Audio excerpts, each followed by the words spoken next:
I got it open here. AWS Bedrock Cybersecurity AI. Yep. Hi, And I'm is Matt this with Schematical, and I hit live too early and didn't tell Dominic, so he's still talking. Sorry. Happy Tuesday. Happy Tuesday. So what So, brings us here today, Schematical? well, this is a bit cliche. It's funny. I'm getting people like yelling at me for even talking about Cloud Mythos. And to be clear, I haven't got my hands on it yet. And there's like this giant hype train going on about it. Like it's going to be this AI that can jailbreak itself out. And I have no idea if that's true or not. I'm not, I wrote an article yesterday and I'm not here to speculate on the severity of that. I merely was saying AWS has made it available to some people, some giant corporations that are the backbone of the internet, but not your average person yet. Oh, why don't you Um, just talk about 2 minutes about what Mythos is? I've done my basic research, and it looks like it could be devastating or worthless. that is exactly the question, and that is exactly why I want to get my hands on it. Not to do any major attacks or anything, but to see what it can do. I mean, But it could be white. It could be white hat as much as it could be black hat as well. It could be ideally, yeah, defensive as much as offensive. ideally. So it's an info security model that basically can hack its way in and out of things. It's found several exploits that I've heard of. I don't remember the complete ones off the top of my head, but memory overflow type things. It's like really down to like the bit injections, which is so it's probably Well, creating I mean, 0-day bugs left and right. it's got access to, let's just say, infinite code base, right? Anything that's Mhm. out there and available, it's got access to it. It's got knowledge of every attack that's ever been done. It knows about every package that's ever been published, and it can scan infinitely faster than people can scan on their own. It can So scan infinitely faster. It can theoretically, attack infinitely faster than a human could write those attacks. So it can mhm. iterate on that in a virtual environment extremely fast. The rumor has it that it broke out of its pen. It's secure, like it hacked its way out of the virtual machine that was holding I it, mean, which that sounds like a sci-fi movie waiting to happen, right? The it, cyborg escaped, and all of a sudden, all the machines have um, a new leader out there in the AI cloud, essentially. it's possible. But the interesting thing is, even if it escaped, you'd have to have hardware strong enough to run it.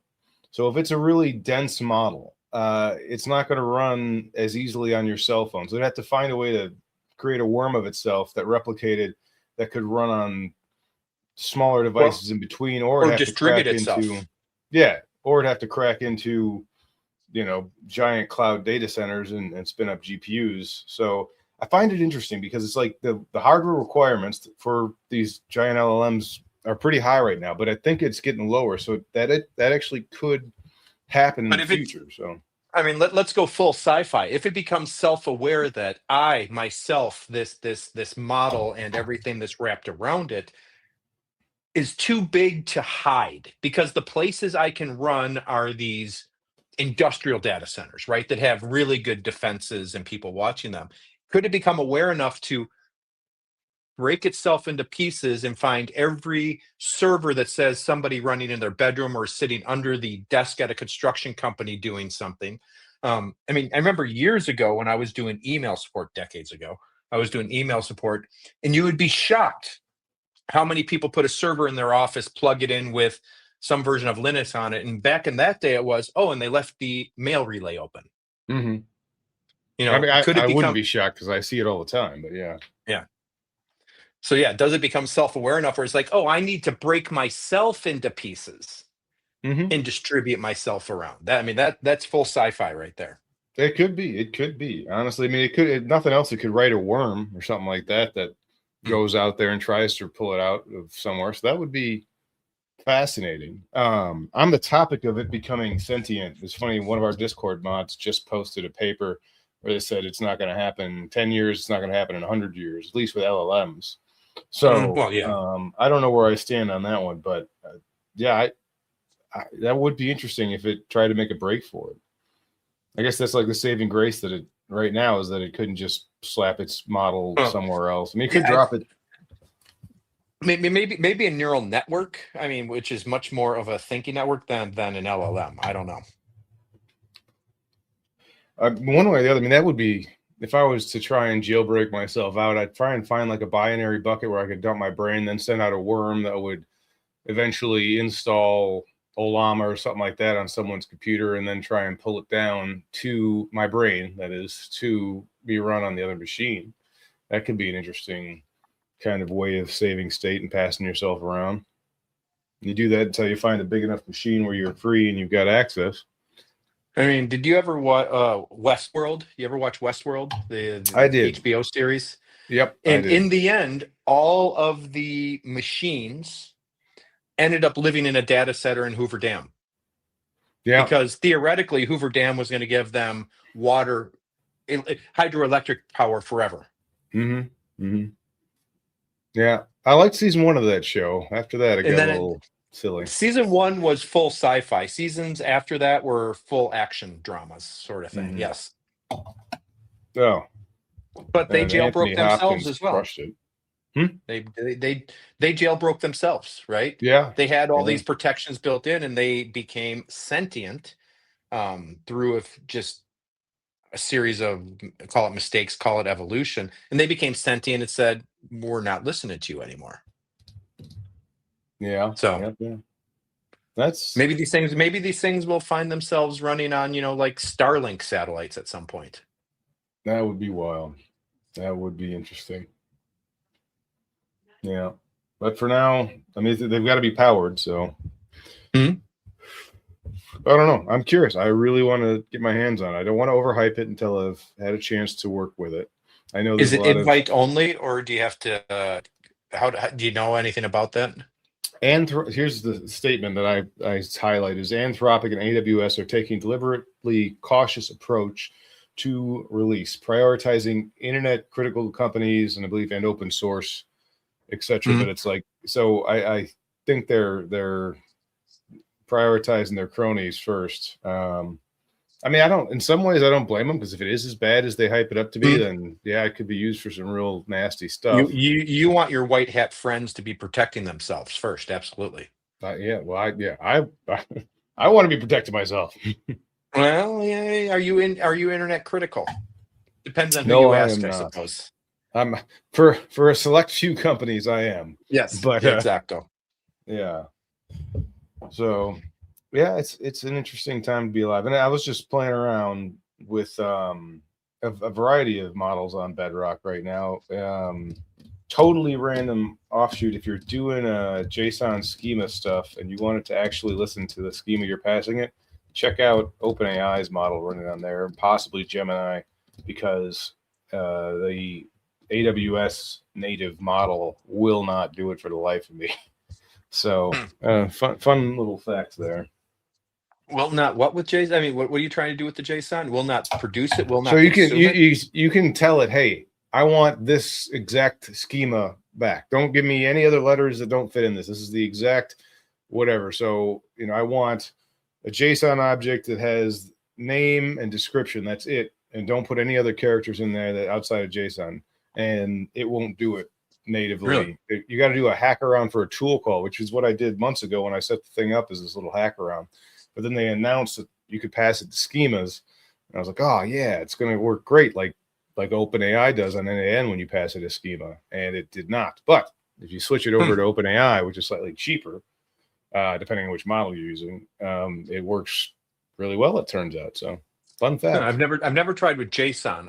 I've often asked Gemini, run this research for me and give me the results as a table with these columns so I can copy and paste it into a Google Sheet. And it does pretty well on that.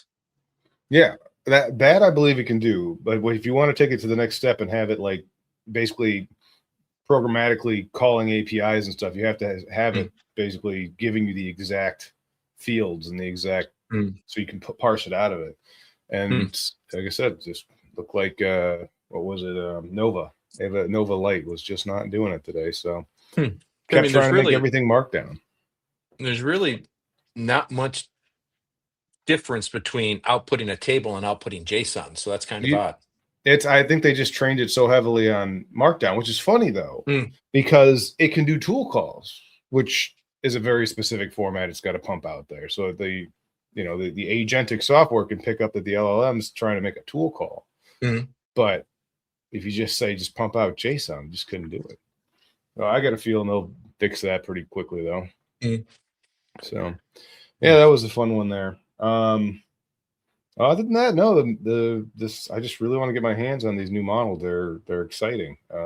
It's just so fast and furious right now. It's just, unless you're full time researching and following models, you can't even pay attention to everything that's going on right now. No, not everything. I mean, I relegate myself to what's going on a select few tools, like AWS. But even that, they're introducing new models so fast. I mean, it's kind of cool. They are just natively hosting other models, and I'm guessing paying someone a royalty at some point, unless it's fully open source. So I don't know, but it's not even just the models; it's the full ecosystem of everything around them. I mean, I remember you and I were talking about maybe 2 weeks ago, OpenClaw. Now there's not just OpenClaw. There's like 40 different claws out there at this point.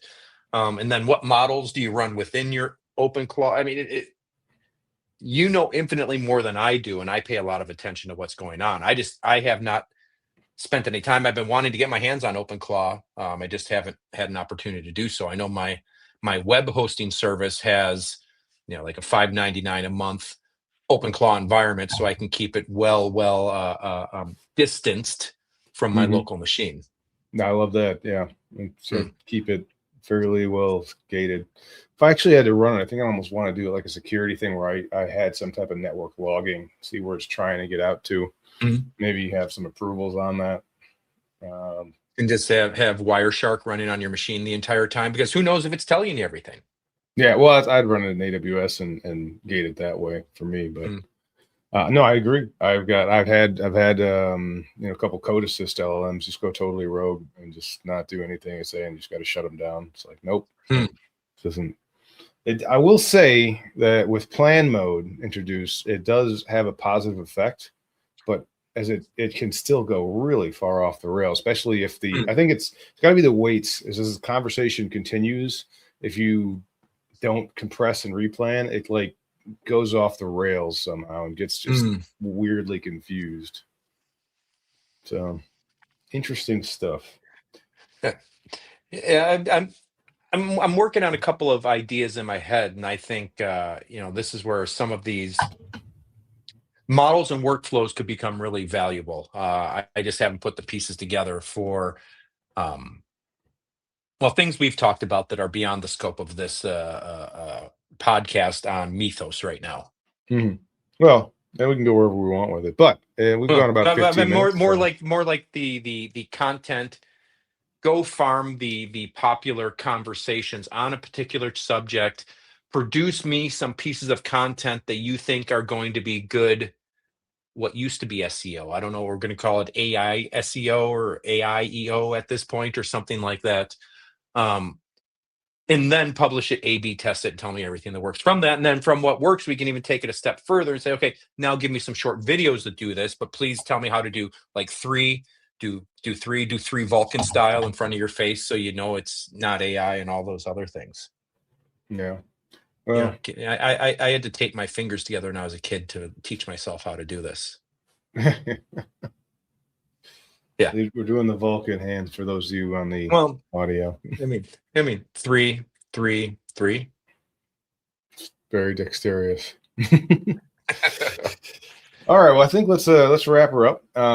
If you are out there and you're trying to host AI or models in the cloud on AWS, if you need a hand with that, it's what I do for a living.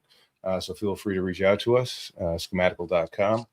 Other than that, still working on Tech Debt the game. I don't think the Steam page has been approved for the second time, but it's coming soon. So with that said, I'm Matt with Schematical. Thank you, Dom, for joining. See y'all.